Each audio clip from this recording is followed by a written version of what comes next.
Hi guys, so we're going to get started. Thank you everyone for coming. We really appreciate it on this cold, rainy day. Hope traffic wasn't too bad out on the roads. Before I introduce our speaker, I want to quickly remind everyone of our upcoming sessions. So in lieu of a meeting next month, we invite and encourage everyone to join us for the Value Institute Symposium on June 12th. Our keynote speaker will be Dr. Brent James for Intermountain Healthcare, so I think it'll be a really intriguing and invigorating discussion and presentation. And then the following month on July 7th, one of our newest Value Institute scholars, Dr. Ellis Ely from the newly appointed psychologist in the Centers for Heart and Vascular Medicine will be presenting about her research interests. And we're currently still soliciting speakers for August, our August session. Have a tentative meeting scheduled for August 4th, so if that date works for anyone who's interested in speaking, that'd be great. Come and find me or email me anytime. But I'm also flexible in terms of scheduling. If that date of August 4th doesn't work, we can find another time that month that works best with your schedule. I think it also helps for scholars who maybe can't attend Friday sessions to have opportunities to come when sessions are at other times, so we're always open to that. So thank you. Oh, and then, sorry, we have a couple more people scheduled. Dr. Maheshwari will be speaking on September 8th. So I got to put you on the spot since you're here. So we're really looking forward to that. And Dr. Chrisla Fissler will be speaking on October 6th as well. So if you are interested in speaking on August 4th or anytime in August or anytime after October, feel free to reach out to me. We're always interested in looking for Value Institute Scholar speakers. So with that, it's my pleasure to introduce our speaker for today, Dr. Monica Rochman. Dr. Rochman is an outcomes researcher at Nemours Alfred I. DuTant Children's Hospital. She works with physicians, surgeons, and nursing staff to ensure hospital-wide participation in trauma research activities using trauma registry data. She received her BSN in nursing in 2005 and her PhD in nursing business and health systems in 2012 from the University of Michigan. She then went on to complete a postdoctoral fellowship at the University of Pennsylvania's Center for Health Outcomes and Policy Research under the mentorship of Dr. Linda Aiken. Did I get that right? Is it Aiken? Mm-hmm. Where she received formal training as an outcomes and health services researcher. Dr. Rochman also held an appointment at the National Advisory Council on Nurse Education and Practice from 2010 to 2014. This council advised the Secretary of the U.S. Department of Health and Human Services and Congress on policy issues related to Title IX programs administered by HRSA's Bureau of Health Professions Division of Nursing. Her current interests focus on how organizational structures and processes impact pediatric trauma outcomes, which I guess we'll hear a bit more about today. So with that, please join me in welcoming Dr. Rochman.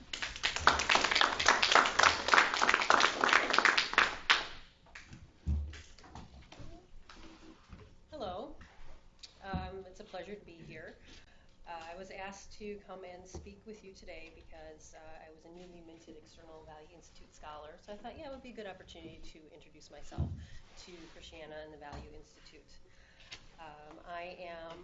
My official title is Trauma Research Performance Improvement Coordinator at Nemours Hospital, and I'm here to talk to you about pediatric trauma research at our institution.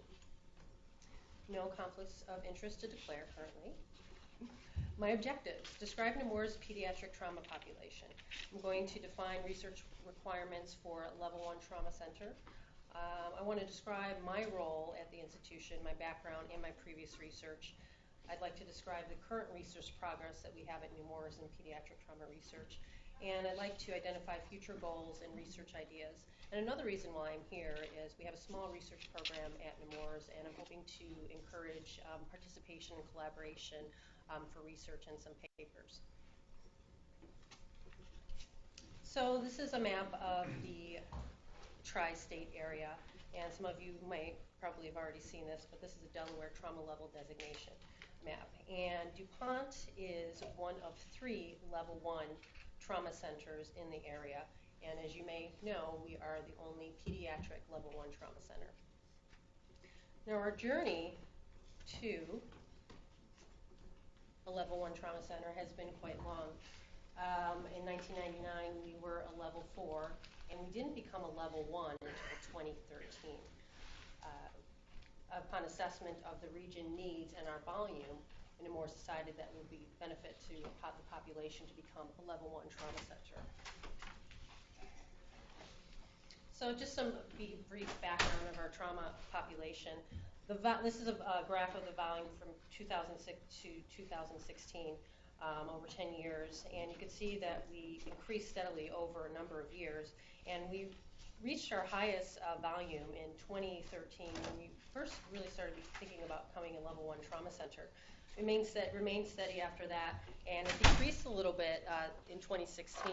So that's of interest to trauma, trying to figure out why. I mean, obviously that's a good thing that we're not treating a whole lot of pediatric patients who suffer from trauma, but we just want to know where those patients going. Are injury prevention efforts improving trauma injury in pediatric population? But also I'll talk a little bit later about how the decrease in volume could have some research implications as well. So our trauma population, if you look at the big red pie graph there, half of the people that we treat are a result of falls. And I think that might be similar to the adult population as well. That's about 49% of our patient population, followed by motor vehicle collisions at 17%, and sports injuries at 12%. We do have some concerns in trauma, some of the increased frequency of violence that we see. We are seeing more patients who have firearm injuries and have injuries as a result of fights and brawls that are unarmed. That might be the result of being a level 1 center where some of our patients are transferred there, or there might be a difference in the population, which there's a CDC report that came out a couple years ago that firearm perpetrator violence has increased in Delaware specifically by 45%. So I'm sure Mark has this on his radar as well. So, in order to be a level 1 trauma center, there are research requirements. And there are 2 options for those. Option 1, you have to have 20 papers within a 3-year review period. Option 2, you have to have 10 papers within a 3-year review period with demonstrated scholarly activity as far as presentations, writing books, case studies, etc. And typically, hospitals that are level 1, they're associated with universities. And those universities have researchers, so it's really not a problem at all for them to get these publications. Nemours is a standalone hospital, and we do have research at our hospital, but it focuses mostly on the biomedical realm and not so much with trauma data or trauma research. We do have a handful of physicians, ED physicians, we have neuroscientists, and orthopedics. They do trauma research, but Nemours found it very difficult to actually keep up the momentum and keep up. We actually produce 20 articles every 3-year block, and just to make sure, we need to be able to do that, and there's no momentum and there's no formal research program. So I was hired to help facilitate that and to help produce some of the articles. With our most recent site review, we were very successful. We had about 23 articles, and that, I think, was a result of our previous director. She went around and she spoke with everyone and she said, please, we need these articles. But there's so, please, and you, pardon me? No, could I comment? Yes, comment, yeah. So, at Christiana, we had the exact same requirement. Yes, yeah. So let's... And in our 2012 review, we had to choose option 2. Really? Wow. And then when we stepped up, when the Value Institute, we stepped up our interaction with the Value Institute in 2015. We tripled we had 3 times as many papers as we had in first, and we obviously were able to do option 1. So you came to the right group. Yeah, I found out about the Value Institute right away, and I thought, okay, I need to talk to these people yesterday. This was a very, very intimidating requirement for all non-university trauma centers. I shouldn't say we're not an academic, but non-university trauma. This was 20 papers. It seems like a lot, but when you look at all your subspecialists, usually a few of them are doing research. It's as you pointed out, you guys had over 23 papers. but it is a requirement that really got stepped up at the Green Book the last iteration. And one paper is required of a general surgeon, but we do find it difficult to get our residents and fellows in surgery. Could you speak a little into the microphone? Oh, I'm sorry. Thank you. Yeah. Is this better? Yeah. Thank you. Yeah. We do find it difficult to engage them in some of the research because they're busy. They're performing surgeries. That's their priority, and it's understandable. So I'm here to help facilitate that. So we're moving forward. And I just wanted to give you a little bit of information about myself. I actually went to the University of Michigan, if you guys couldn't tell. So I'm always proud of that. So I have a PhD in nursing business, health systems, Bachelor of Science in nursing from the University of Michigan. And actually, I was a diploma prepared nurse in Chicago back in 1999, and I went to the last diploma program in Chicago, so that's a little bit unique. So my professional experience, been a registered nurse. I worked in the emergency department for most of my career, and that was a level 2 trauma center in Ann Arbor, Michigan. However, we did get some significant injuries into our trauma center, and we were able to help take care of those patients, but most of those patients did go to the University of Michigan. I was a research assistant for a brief period of time at the Congressional Research Office in Washington, D.C. This was after I actually got burned out in nursing, and I wanted to do some research. So I thought, well, I could sit here and read papers and write, and I'm not as stressed. It's a different type of stress. But I do miss nursing at the bedside, but it just gave me a different perspective from a policy perspective.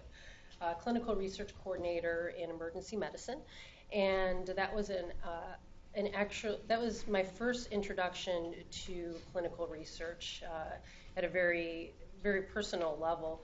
I worked with one of my physician colleagues in the emergency department and also one of my other nursing colleagues on an out-of-hospital cardiac arrest study. And basically what was done, they wanted to test 2 devices to be used for out-of-hospital cardiac arrest. And these were compression devices. And we randomized it to three different legs, and I had to train, firefighters and paramedics in 2 different counties on how to use these devices. And we would get calls in the middle of the night of patients who had cardiac arrest or out-of-hospital cardiac arrest. And the physician who actually thought of this device, he thought of the device because one of his patients resuscitated his wife using a toilet bowl plunger. So he thought, well, if I can create a device that way that, to increase intrathoracic pressure, that perhaps it'll improve outcomes of out-of-hospital cardiac arrest. So that was my first experience with clinical research, and I decided to go back to school and get a PhD.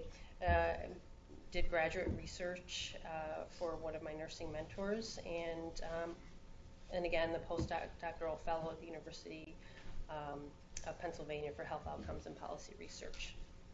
So I'd like to talk a little bit about the work that I did at Penn.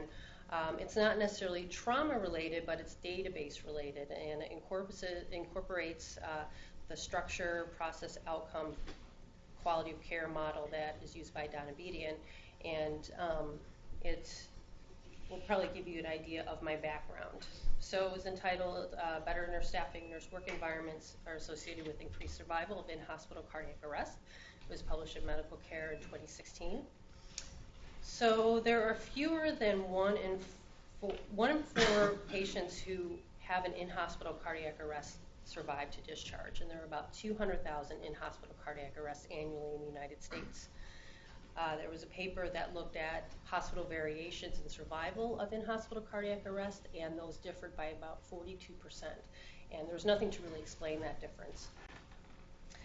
So there's really little evidence at this point, before we did the paper, to explain why patients cared for in one hospital fared better in one as opposed to the other. I hypothesized that the nurses are very important in the chain of survival for in-hospital cardiac arrest. They're often the ones to see the patient decompensate. They're often the ones to respond to the patient and implement treatment at the bedside when someone does have an in-hospital cardiac arrest. So the aim of the study was to determine the association between nurse staffing, nurse work environment, and IHCA survival. So again, I hypothesize that patients cared for in hospitals with lower patient-to-nurse ratios and better nursing environments would have better odds of survival following discharge. So this was a cross-sectional study design with we used three data sources. First, we used the University of Pennsylvania Multi-State Nursing Care and Patient Safety Survey, and this was a survey used for another study. And we surveyed hospitals between the years 2005 and 2007. I'll go a little bit more into what that survey is in a minute. And this is where we were able to obtain our staffing and work environment information. Next, we use the American Heart Association's Get With The Guideline in-hospital cardiac arrest resuscitation database. And this is where I obtained the outcomes of survival and the patient characteristics of the patients who had in-hospital cardiac arrest. And then the third database, we use the American Hospital Association's annual survey of hospitals. So this is where we obtained all of our hospital characteristics. So this is the University of Pennsylvania survey, and it was a large survey mailed to most of the nurses in 4 states. We had a 39% response rate, and we were able to obtain information from 9 out of every 10 hospitals within the 4 states, so that was pretty good. Items included the nurse work environment, nurse demographics, burnout, job satisfaction, intent to leave, quality of care, other patient safety indicators, and frequency of adverse events on their unit. So it was a very rich surveying. This is the Get With The Guidelines database, and this might sound familiar to you, Dr. Sapoli, because it's very similar to the NTDB. So it's a large, prospective, nationally quality improvement registry of in-hospital cardiac arrest. And it's all patient-level data. And basically what it does, it provides a snapshot in time of a patient who has a cardiac arrest. So you can determine, all the factors surrounding that incident are recorded by registrars. And so you basically can take a look at the patient at that particular point in time. There's a verified risk adjustment model that is to be used for this data. And the data accuracy is ensured by rigorous certification of abstractors, and they use standardized software, and the completeness with an error rate was about 2%. The American Hospital Association, we obtain information about bed size, teaching status, technology status, and we also obtain information for state, urban, rural location, system membership, and for-profit status and Medicaid status. So these are our measures for the multi-state survey. Staffing was constructed by dividing the average number of patients reported by nurses on their unit on their last shift divided by the average number of nurses on the unit. So that's how we were able to obtain the nurse-to-patient ratio. The work environment is a 31-item practice scale, and it asks nurses questions, how they felt about their participation in hospital affairs, nursing foundation's quality of care, nurse manager ability, leadership, and the relationship between physicians and nurses. And a risk adjustment for the Get With The Guidelines model included age, pre-existing malignancy, septicemia, hepatic insufficiency, pre-arrest use of vasopressors, assisted and mechanical ventilation, and the shockable rhythm and cardiac monitoring. And this was a derived and validated model that was published in the Journal of American College of Cardiology.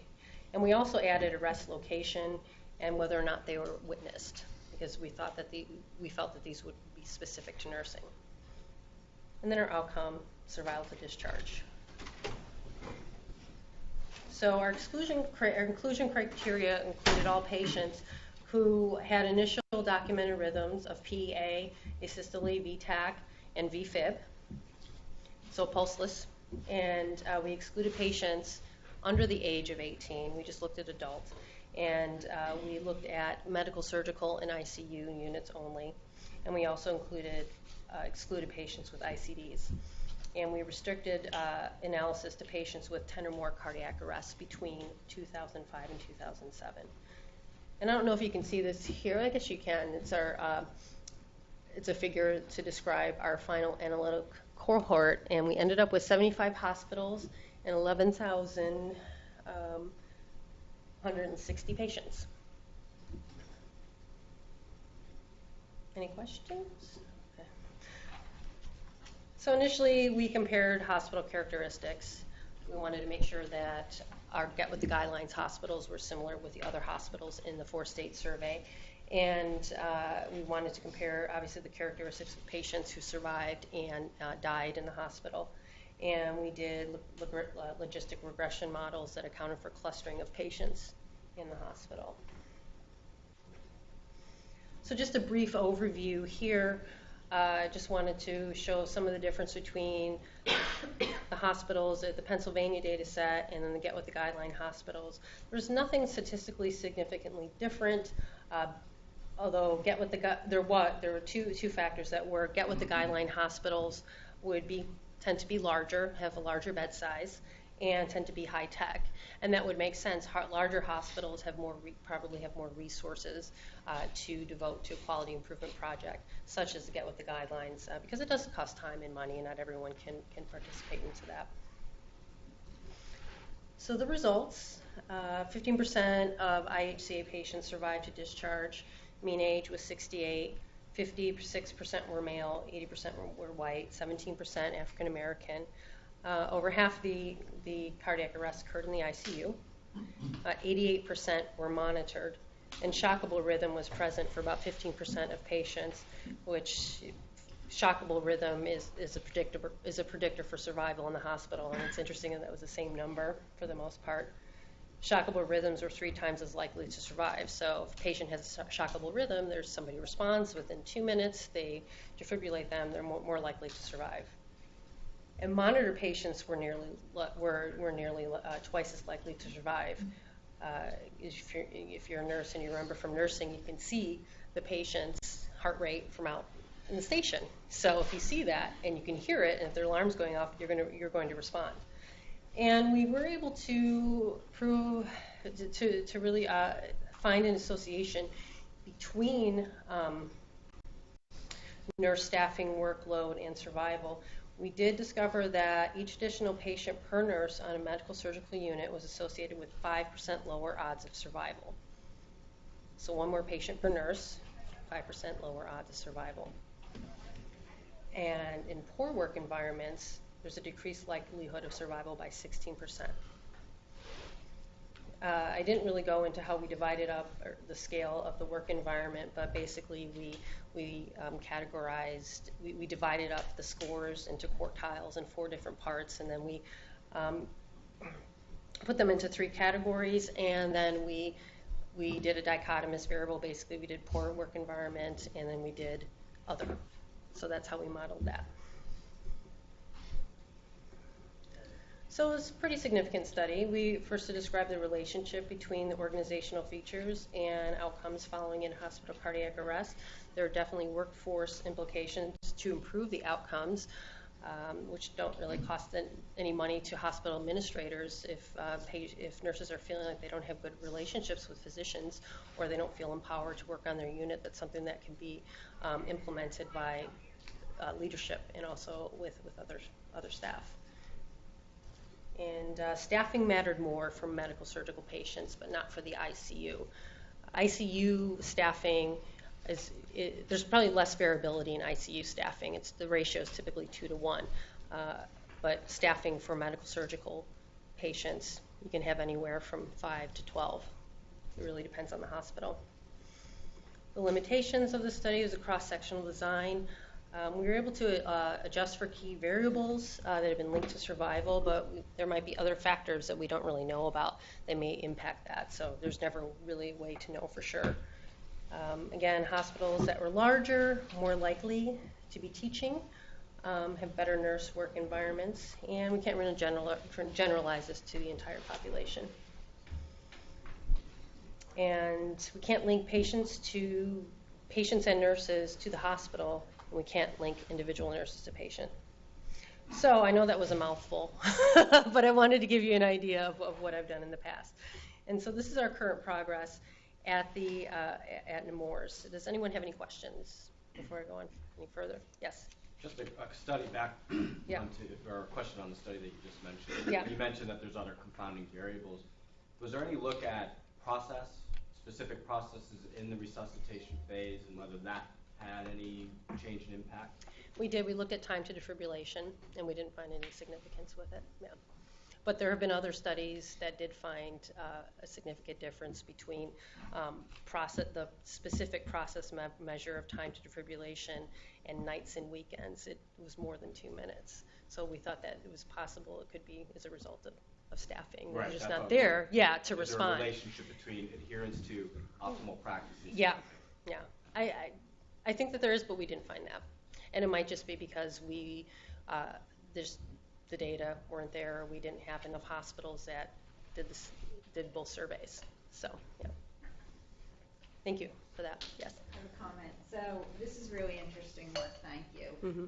So we do employee engagement, patient satisfaction, and our nursing quality metrics all go to Press Ganey now, and they're doing some work that actually replicates some of this. And they just released some data to a small group of people that really suggests that the work environment is a very strong predictor of patient outcomes. Mm-hmm. So I think we're going to be seeing this a lot more in research that's actually being published, and culture of safety and quality of care is really big. Yeah. So it's good to see, and I think it's really much aligned with this. Yep. So that was my background, and I think that's why I was hired to work with some of the data, the registry data at Nemours. Still very much a junior researcher, but these are my interests. So my first year for research at Nemours, I did adults and I did cardiac before, now I'm doing pediatric and trauma. So I wanted to assist with any unfinished projects and papers and try to get those through and get them published. I wanted to create a literature repository, and I still haven't done a critical, thorough analysis of the literature, but I'm creating a literature, and I've read a lot, but I still need to focus a little bit more. I'm going to, again, seek potential collaborative research relationships, and that's one of the reasons why I'm here, and an external Value Institute scholar. And again, exploring retrospective research opportunities with available databases. We have the Nemours Trauma Registry, we have the Delaware State Trauma Registry, and then we also have a national trauma registry as well. So where are we now? My goal is to help facilitate or encourage at least 7 manuscripts per year. And we need that by August 1st. So far we're on track. We have 5, and I helped edit one of the last one there, and the second to last one I was a co-author. So we have other projects up and coming, and we're in work in progress, but I feel pretty confident that we're going to meet our goal by 7 manuscripts in 2017. At some point, I'd like to be able to say, well, let's have 10 or 20. 7. I want to aim higher than that. So these are some of our IRB-approved studies. The ATV Safety Initiative Evaluation. Several years ago, Nemours were able to implement some of the policy changes for pediatrics, where it would be against the law if they did not wear protective equipment while they were using an ATV. So they did implement that law, so we're going to evaluate what happened after the policy change. And this is something that our medical director has been very passionate about, because he does this next study, because he actually performs surgery on some of these patients. We're doing a retrospective review of pediatric dog bites. It's a big problem for some of these kids, and I remember Dr. Murphy telling me that he spent 5 hours at one point in surgery for a kid who suffered a dog bite. So it's something he's very passionate about. So we want to get it's basically descriptive, and we want to be able to get an idea of what that population looks like. I'm working on another study with one of our transport nurses. He wants to take a look at differences in outcomes of cuffed versus uncuffed AET tubes. I'm working with some fellows in the PICU, and they would like to look at risk factors associated with VAP in pediatric TBI patients, and I'm helping them with that. And we're just using our database at Nemours. And we're going to look at also athletic injuries and trauma, and also in Delaware, and also in our database. And one interesting study that I'm really passionate about, I know that Sean is too, is a GIS mapping of gun violence in the state of Delaware. And we do have a statistician working on that with us, and he's actually a volunteer at Nemours, and he's just doing this on his own time because he wants to help. And we're also doing a summer project, pediatric playground injuries at Nemours and also in Delaware. And we have a student to help us with that. And I thought it was I didn't know that we could have access to students. And as soon as I found that out, I applied right away. I met the deadline. So we have a summer student. So that was very, very happy about that. How am I on time? Good? All right. Good. So some ideas. Again, I like looking at research from this perspective, the structure, process, outcome, and looking at the hospital factors that influence the processes and then influence the outcome, and I'd like to see how that is applicable to trauma care.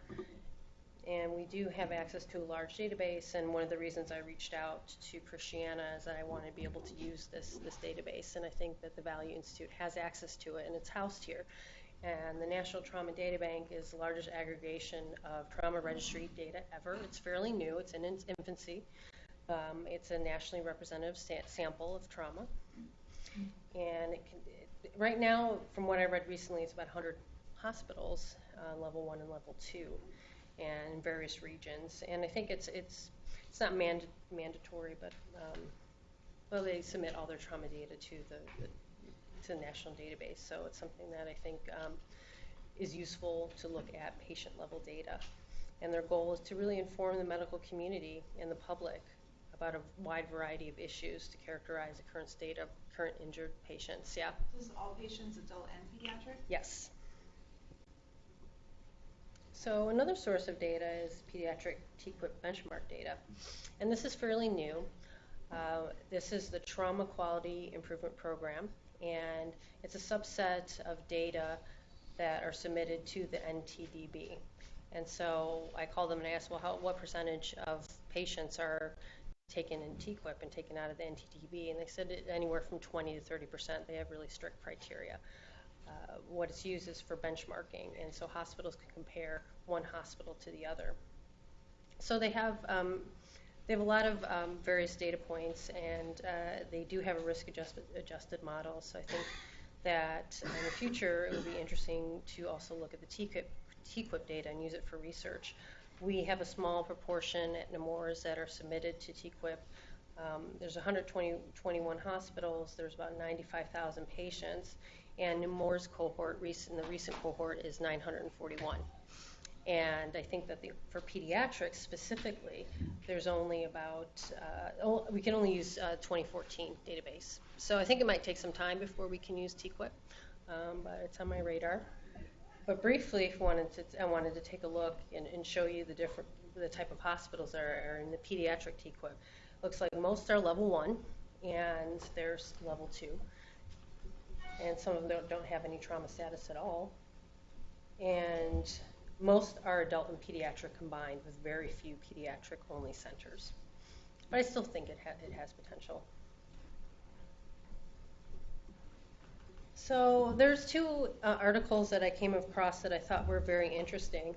And this is something that Dr. Spoli and I talked about initially, looking at outcomes that were for pediatric patients and if they were different in adult versus pediatric hospitals. And I found this study that was published recently. It's a little bit different than what we were talking about. They used the NTDB data between 2007 and 2012 for patients that were less than 18 years old. And they had about an N of 26,000. And they did the basic bivariate and multivariate logistic regression models. And their outcome model was mortality And I also like what they did. They did discharge location, which could be an indication of a functional outcome. So whether the patient is discharged home or they're discharged to a rehab facility, that's something that we want to take a look at as far as trauma care as well. They didn't find any difference between pediatric trauma centers and adult trauma centers, but they didn't. I didn't see if they really adjusted for the trauma level status. To me, it seemed like they didn't write it in there. I think they just glossed over it, that they just looked at pediatric trauma centers versus adult trauma centers, and they didn't look at the ones that were combined. So what they found that I thought was interesting is that children with penetrating injuries demonstrated equivalent survival outcomes whether they were treated at pediatric centers or adults, and younger children may have superior functional outcomes when treated at pediatric trauma centers. So maybe younger children fare better in pediatrics. Older children, as we know, they could be 15 or 17 years old and have the body of an adult. So, yes. Oh. Does this database give you more longitudinal outcomes, things like return to school or functional outcomes like that? Mm-mm. Not that, no. Yes. So this, first of all, that p-value is awful damn close. Pardon me? That p-value is pretty close. It is, yeah. And this is the outcome you would expect, right? You would expect that, a teenager in a gang who gets shot, treated at an adult trauma center, is not much different than his counterpart who's 19 years old who gets shot. Mm-hmm. And so you would expect them to be fine. But the younger children, I think that's a very important finding, that if the adult center hangs on to the young kid, they'll start treating them like an adult, and they'll worsen their outcome. Oh, well. I promise. I've done it. We've all done it. I'll just give you a caveat, and this is why I'm really excited about looking at this. Mm-hmm. We did a lot of pediatrics. We at Lehigh Valley. We were Pennsylvania. What do you call it, Pennsylvania? PTS, right? Still level 1. Yeah, we were both designations. So we had a lot of kids. Mm-hmm. Pediatric ICU and all that. But we're all adult trauma surgeons. And once a month we would have pediatric trauma, morbidity, and mortality conference. And the running theme through that conference, to me, was very simple. These kids were harmed when we started doing stuff to them like adults. Mm-hmm. We started treating like adults. The essence of pediatric trauma care is leave them alone, right? Yes, correct. Mm-hmm. And we can't do that as adults, trauma surgeons. We have to do something to you. Yeah. We have to put in a chest tube. We have to operate on you. We have to do a procedure. And so, I don't want to. Are you going to talk about what we planned to? No. I just because we hadn't really talked. Oh, yes, please. So, one of the reasons we're excited that Monica's with us. So, kind of on the theme that I just talked about, we did a 1-year look at. First of all, the National Trauma Databank is way more than 100 hospitals. It's like 400 something. TQIP's almost 300 plus by now. So the National Trauma Databank has over 8 million entries in it now. We have the data from 2010 through 2015, 16 we'll have soon. Mia and I have talked about how to work with the Value Institute to work with this data. I know Rick's had a experience with NISQIP and NTDB too. Oh, okay. I don't think we've used it for a project. Yeah, so it's robust. And one of the Emily Murphy, was one of our residents a few years ago, we did a 1-year snapshot.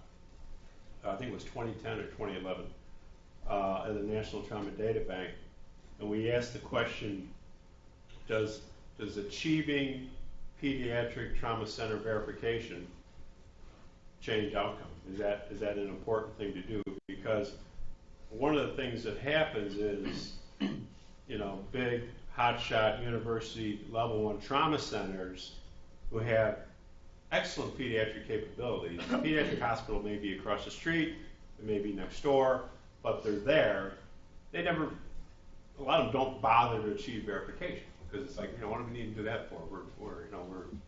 We know how to take care of injured patients.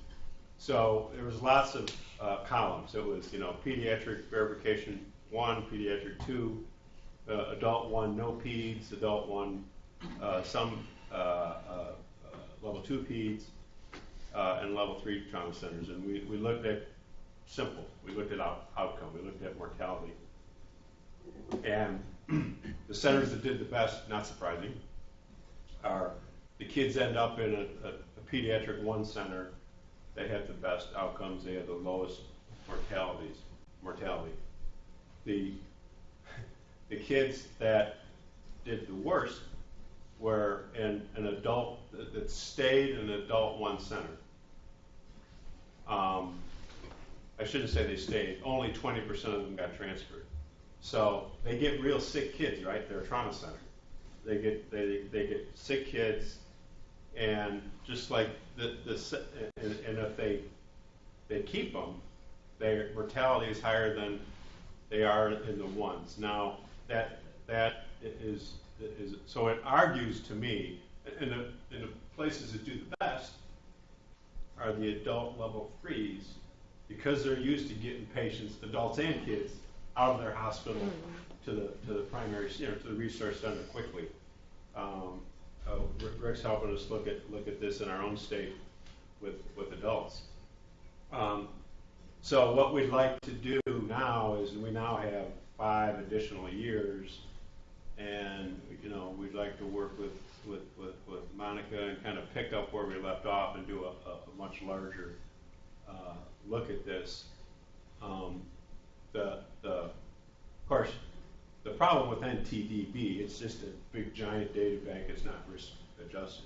The beauty of TQIP is a couple things. You could drill down and look at individual patients if you need to, and it's risk adjusted.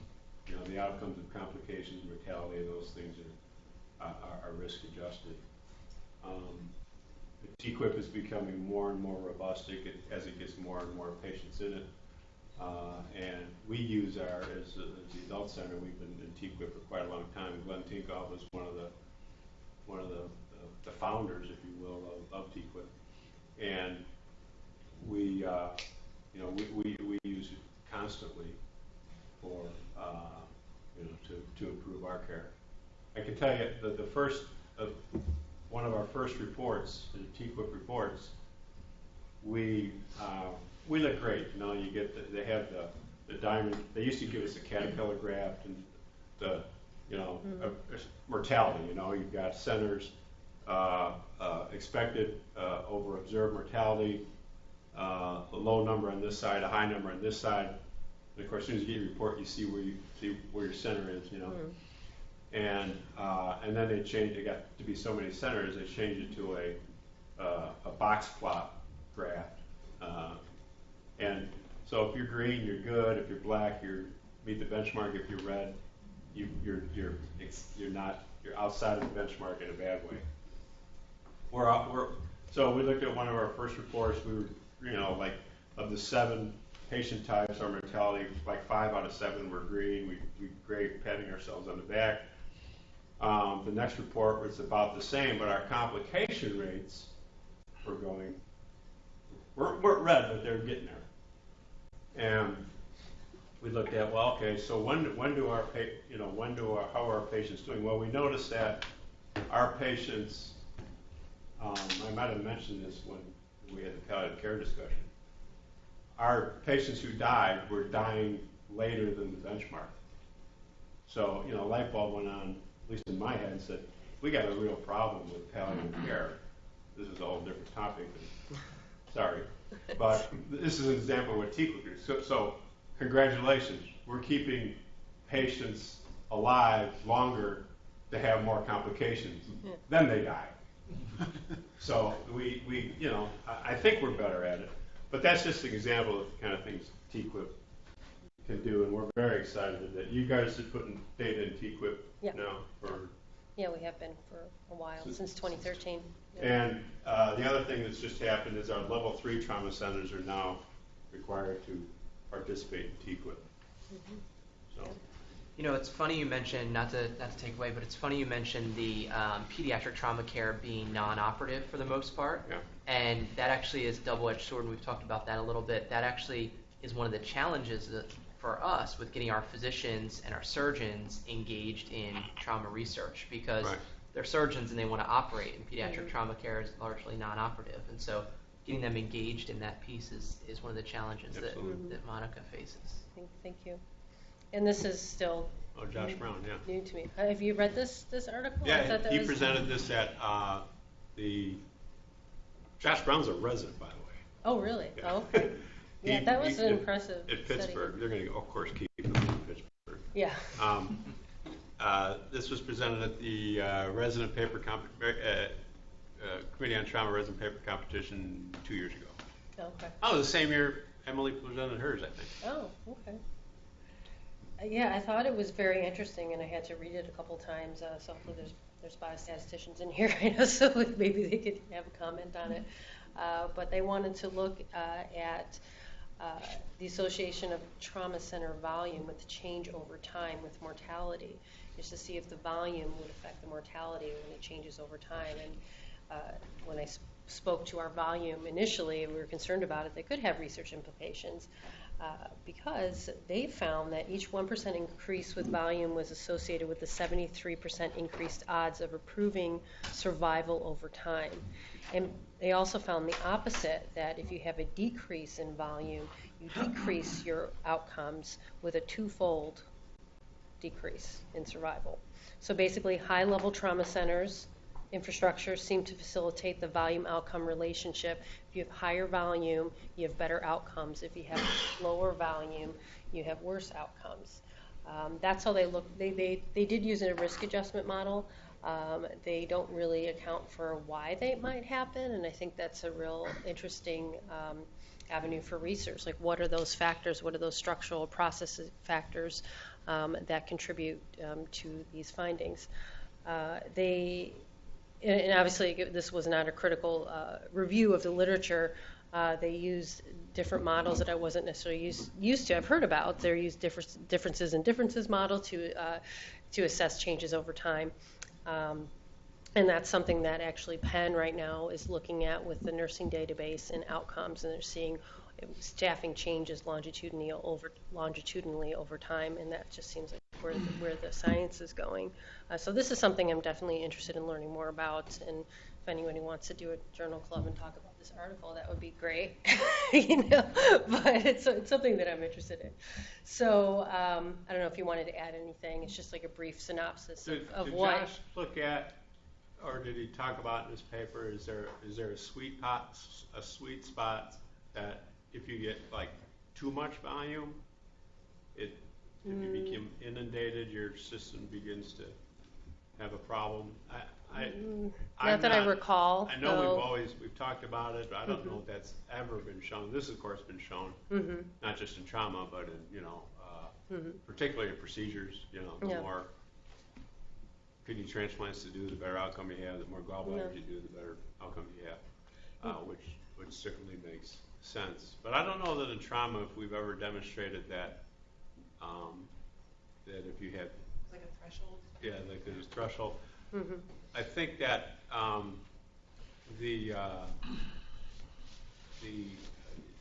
this is important in trauma system development. The college has a trauma systems committee, and one of the things they do is they go out for a price, evaluate your system. Well, we could invite them to Delaware and say, take a look at this. What do you think? And it's been received with some moderate success in various areas.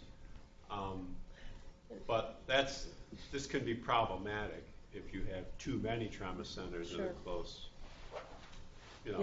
close proximity to one. Philadelphia. Well, they're closing, right? I mean, they've closed. When I was a resident in Chicago, 3 or 4 trauma centers closed when they figured out that trauma patients don't have any insurance. But that's a problem, you know, and so a work like this is important. Yeah. So I think, building off of this and to try to figure out what contributing factors contribute to survival besides volume. If you have more volume in the center, I would assume that you'd want to hire more staffing, and I wonder if that's related. So residents, surgeons, nurses. So briefly, I want to leave a couple minutes for questions, plans for the future. I work with Sean and our trauma surgeon, upper administration, orthopedic surgeons, everyone involved with trauma and trauma research to create a shared vision. Where do we want to go? What are our priorities? How big do we want to make this? Is it going to be me driving it, or is it going to be the organization driving it? And I like this quote. It's one of the quotes that got me through my doctoral program, and it reminds me to encourage, or to really encourage learning from other people and also mentoring other people. No one can do it alone. You need other people. No one knows everything. I think PhDs probably fantasize of just being brilliant by themselves, but that's just really not feasible. And this quote also reminds me of teamwork and the importance of teamwork. And collaboration is very important in research. Thank you. Thank you for your attention.